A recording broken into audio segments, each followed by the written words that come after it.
Demonstrations were last Monday in Chile's capital, Santiago, to show support for the Mapuche community. U.S. President Donald Trump is encouraging U.S. companies to make a bid for the popular Chinese app TikTok after he threatened to ban it from the United States. United Nations officials warned on Monday of a possible humanitarian disaster in Libya, given the coronavirus pandemic and the possibility of military operations. From the headquarters of Telesur English in Havana, Cuba, this is From the South. I'm Laura Palmero. Public violence against the Mapuche community continued in Chile last Monday. Several claims through social media address a group of officials who repressed with tear gas and water cannons the demonstrations of Mapuche community in Calopulli. Also in the locality of Molco and Araucaria region, some demonstrators of the Mapuche community has reported to have been repressed with violence by special forces of the police who had entered by forced shooting, no lethal weapons and gas bombs.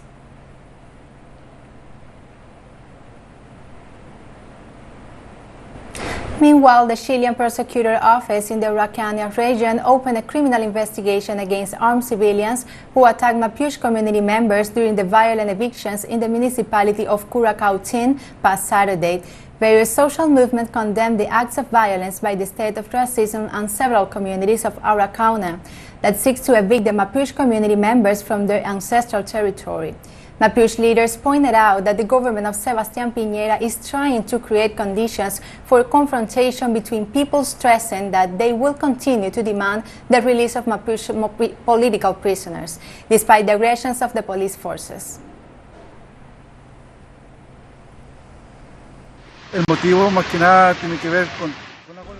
The reason, above all, is linked to the hunger strike that Mapuche political prisoners are undertaking. And in addition to what happened last Saturday in Curacautín, there is real sadness, bitterness and anger over what happened there. The government and the state must assume responsibility for what is going on. They are turning us against each other, Mapuche against Mapuche. The state has to respond to the demands of the Mapuche people.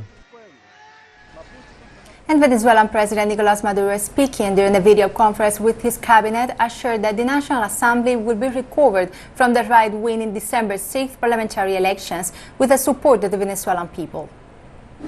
We are going to recover the National Assembly with the people. It is the people who have the task. I hand this responsibility to the people. It's the Venezuelan people who have the task of recovering the National Assembly and putting it at the service of the people themselves, of peace, of national unity, sovereignty, national stability, welfare, happiness, economic recovery. Brazil's Vice President Hamilton Mourão stated during an event with foreign correspondents that relations between his country and the United States will remain unchanged, regardless of who wins the United States presidential elections. Regardless of whether President Trump is elected or if Joe Biden is the new president of the U.S., the relationship between Brazil and the U.S. will remain the same. The American hegemony is threatened in some respects by China's rising power. This is reflected in this discussion around 5G, where we know that this company you have mentioned, Huawei, has a capacity above some competitors.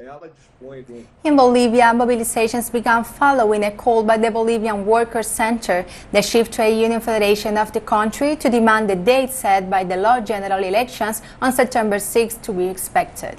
Our correspondent Freddy Morales brings us more details about it. Roadblocks began in some regions in the early hours of Monday morning in support of the demand that September 6 be maintained as the date for the national elections. For 3 days we're going to mobilize. This is indefinite. For 3 days we will be here. Not on the car is going to pass. Neither our cars are soybeans going to leave. On the 4th day we are going to give permissions for soybeans. On the highway from Oruro to Potosí, the police dispersed the roadblock with chemical agents. In other cities, there were street demonstrations in Cochabamba. The city's 9th district warned of joining the protests. The Electoral Court is ordered to hold the national elections on September 6, 2020, as determined by Law 1304, In this way, District Number 9 categorically rejects any act of postponement and demands the holding of national elections on September 6, 2020. El 6 de septiembre de 2020. No podemos calcular. Ya sigue más de 4 kilómetros esta gran marcha nacional. The largest demonstrations took place in the coca-growing region of El Chapare, in the department of Cochabamba, where roadblocks were also set up on the highway between that department and Santa Cruz. In order not to face greater problems, the electoral body and this de facto government that only came in to hold elections must provide certainty to the Bolivian people, tell the Bolivian people the truth, whether there will be elections or not in our plurinational state of Bolivia. In El Alto City, the 8th district joined in blocking the streets and avenues, and a group of people railed in front of the electoral tribunal to demand what has come to be called respect for democracy. This is the demand for the elections to be held on September 6 instead of October 18, which is the fourth date set by the Electoral Court, under pressure from right-wing sectors that cannot overcome their lack of support, according to polls of voting intention. The movement towards socialism remains the favorite. Freddy Morales, Telesur, Bolivia.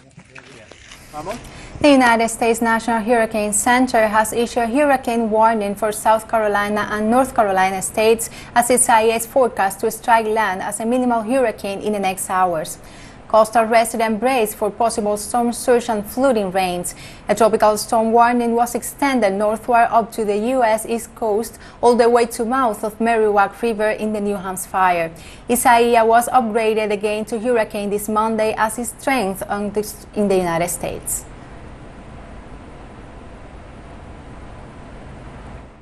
I do everything to be safe. We've already gotten down all the chairs and tables, brought everything inside, and the kids will be inside, and we've got plenty of food, so we won't starve. Pretty scared to start off with, but then we thought, maybe it's not going to be that bad, so we decided to come on anyway.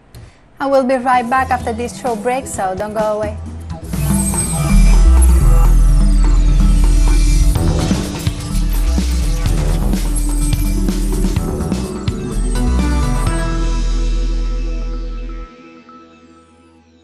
Welcome back to From the South. U.S. President Donald Trump has given Microsoft the go-ahead to try and buy the popular Chinese app TikTok after he had threatened to ban it from the United States entirely.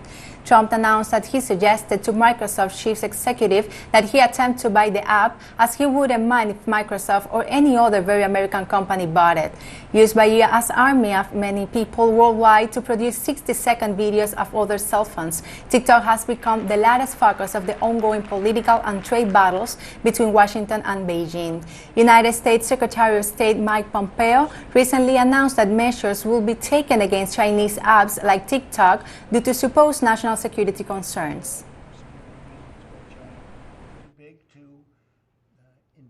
It's probably easier to buy the whole thing than to buy 30% of it, because they say, how do you do 30%? Who's going to get the name? The name is hot. The brand is hot. And who's going to get the name? How do you do that if it's owned by two different companies? So my personal opinion was you're probably better off buying the whole thing rather than buying 30% of it. I think buying 30% is complicated. And I suggested that he can go ahead, he can try. And today I'm signing an executive order to ensure that the federal government lives by a very simple rule: hire American. We've been doing it at a level that hasn't been done maybe ever.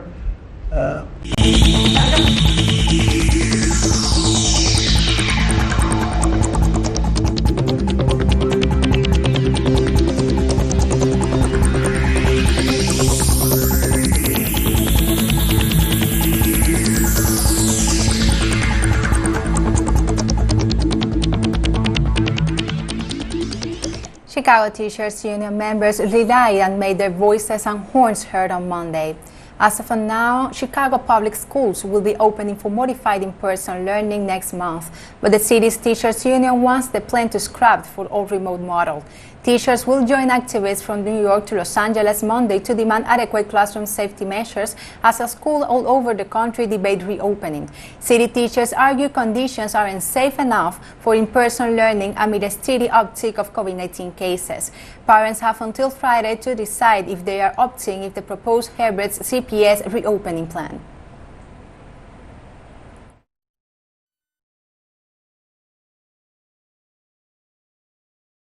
We are not ready, this city is not ready to have students in the building.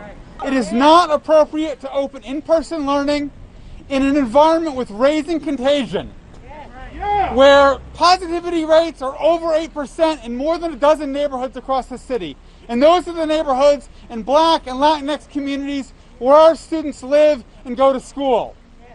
You cannot go to the beach in the city of Chicago.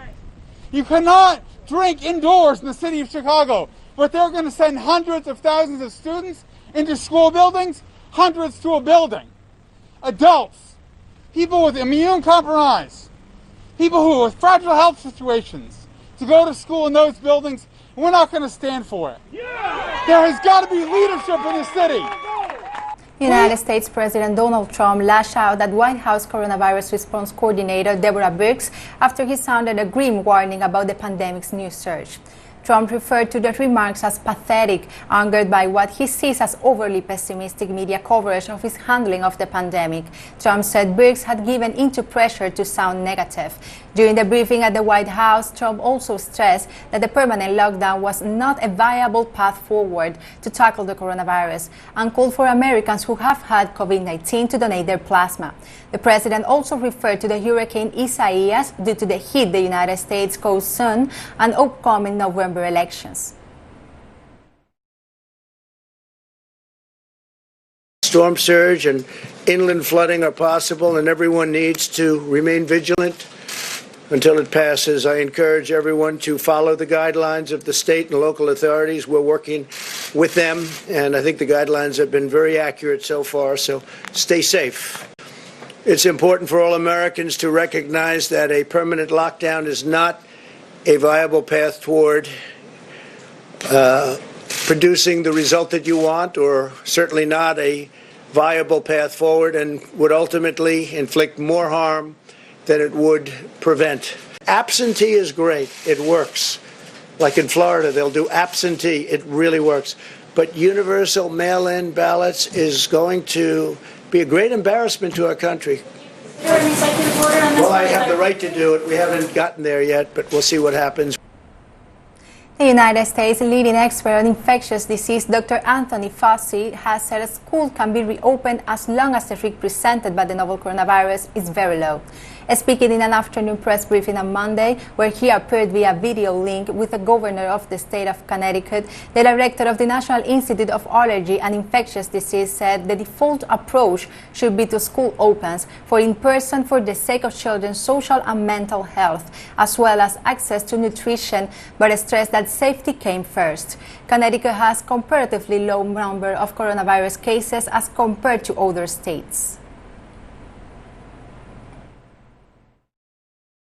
My approach is always, and I'll say it whether I'm in Connecticut or in any other place, is that the default position should be to try as best as you possibly can to open up the schools for in-person learning for the following reason. It's important for the children because of the psychological benefit, and in some places, even for the nutrition of children who rely on the breakfast and the lunches in school for proper nutrition. Number two, there are important negative downstream effects that are unintended but can occur of a ripple effect on the parents who have to dramatically modify their own work schedule when you keep children at home. Having said that, there's a big however there, and the however is the primary consideration should always be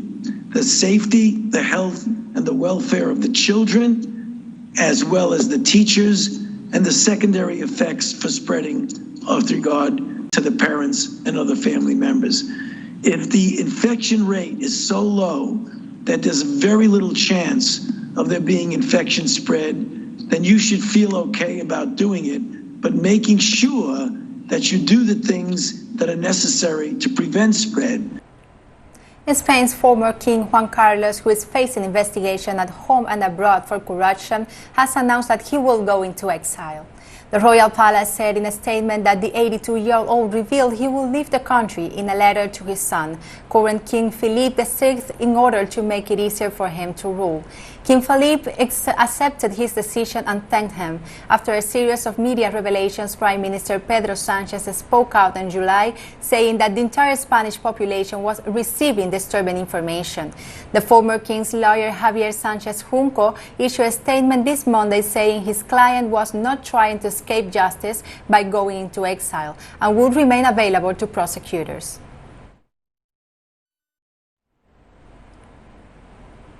Locust swarms have invaded Russia's southern regions, causing huge damage to local agriculture, according to regional authorities.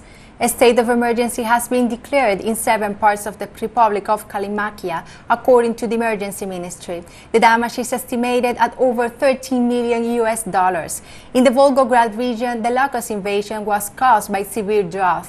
For many villagers, agriculture is the main source of livelihood, and the risk of being left without provisions for the winter is very real. However, local officials have assured they have the necessary equipment to control the infestation.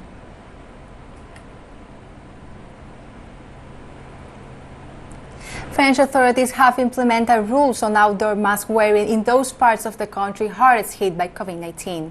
Beach resorts along France's Atlantic coast are among the areas where the new rules apply. The move comes after a nationwide decree last month required people to wear masks in all indoor public places. However, pressure on the government is growing to make outdoor mask use compulsory on national level. France is seeing an increase in virus infections, with hundreds of new clusters reported in recent weeks, as people begin to get together to socialize and for summer holidays.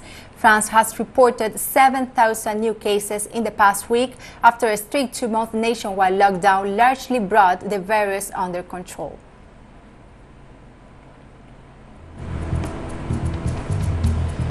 And we have more stories coming up after this final break, so stay with us.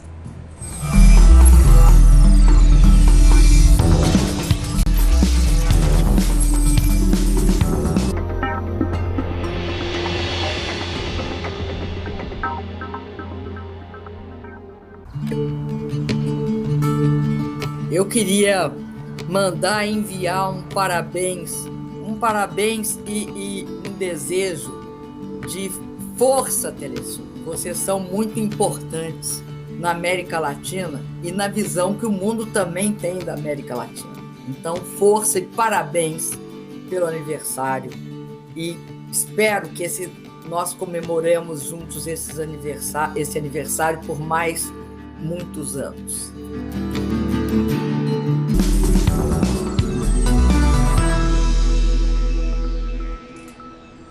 Welcome back to From the South. United Nations officials warned on Monday of a possible humanitarian disaster in Libya, given the coronavirus pandemic and the possibility of military operations in the city of Sirte. The UN remains concerned about a possible humanitarian disaster in Libya should the current escalation and mobilization around Sirte lead to military operations. The lives of more than 125,000 people in and around Sirte are at great risk. COVID-19 cases continue to increase across Libya, with 3,837 cases reported and 83 deaths to date, most of them in the western and southern parts of the country. Capacity for testing, tracing, and treating people remains extremely low across the country and continues to be concentrated in Tripoli and Benghazi. According to Palestinian agency, Israeli fighter jets bombed Hamas facilities in the center and south of the Beth Shemesh Gaza Strip early Monday morning. Local media added that the occupying Israel regime fired 3 missiles at the building of the resistance forces in the west of Rafah city. The Israeli army claimed that the bombing of Gaza was in response to rocket attacks made by resistance groups. Hamas spokesperson Fauci denounced that the Israeli attacks are aimed at diverting attention from the deteriorating political and economic situation in the occupied Palestinian territories and mark an escalation of the violence in this territory. Syrian authorities described an agreement reached between Kurdish militias and an oil company based in the United States as illegal and invalid, noting that the move aims at stealing Syria's oil resources. The Ministry of Foreign Affairs pointed out that the agreement constitutes an attack on Syria's sovereignty and a continuation of the hostile policy of the United States. Meanwhile, Turkish authorities have also condemned the deal, which was signed between the Kurdish-led Syrian Democratic Forces and the Delta Crescent Energy Corporation. United States Senator Lindsey Graham announced late in June that the deal sought to modernize oil fields in northeast Syria. Syrian army units found weapons and equipment cache belonging to the Islamic State terrorist group near the town of Mayadin in the eastern province of Deir ez-Zor. According to military sources, numerous ammunition of several types were found, as well as telecommunication devices, in an area that is located further north from where ISIS members usually operate in the West Badia Desert. In the past 72 hours, similar stashes of weapons, ammunition, and means of transport have been seized by the Syrian army in liberation areas of Idlib and Hama provinces.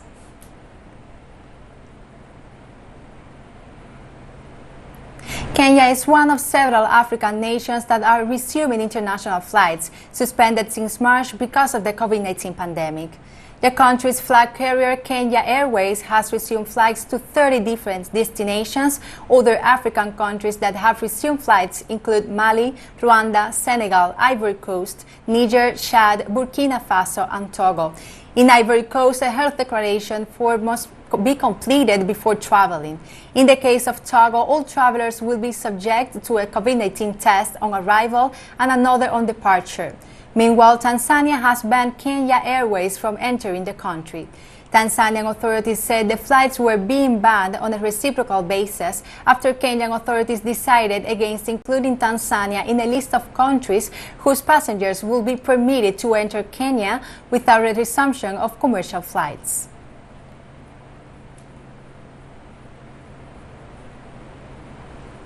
Kenya has long grappled with high teen pregnancy rates. Last month, figures from a leaked health ministry document revealed thousands of girls had fallen pregnant during the lockdown between March and May. In Nairobi alone, almost 5,000 girls fell pregnant. Just over 500 of them are between the ages of 10 and 14.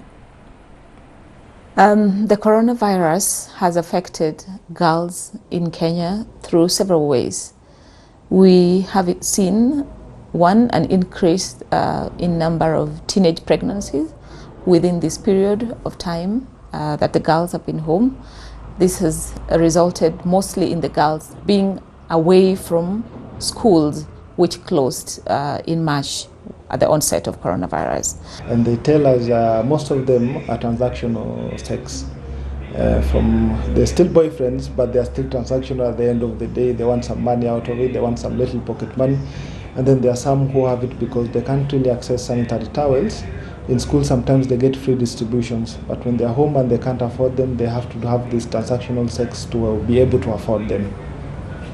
And on Monday, at least 2 people died and 1 wounded in a suspected suicide bombing outside a restaurant in Somalia's capital, Mogadishu. According to police officials and witnesses, the blast occurred at the entrance of the restaurant where a security guard stopped the suicide bomber before he detonated the bomb. The restaurant, close to Mogadishu port, is popular with security forces and government officials working in the nearby area who are regularly targeted for assassination by Islamic militants. So far, no group has claimed responsibility for the attack. A vigilant security guard for the restaurant stopped the suicide bomber from getting inside the restaurant. The bomber suddenly blew himself up outside of the bar, as you can see. 3 people, including the suicide bomber, died in the attack, and 2 other people were also injured in the explosion. And we have come to the end of this news brief, but we finish with a video showing how one family is keeping active and entertained while providing entertainment for others in the midst of coronavirus lockdown. Remember, you can find these and many other stories on our website and social media pages. For Telesur English, I'm Laura Palmero. Thank you for watching and enjoy the music. Hey everybody, real quick from me, we're going to sing Love Me Do by the Beatles. 1, 2, 3, 4.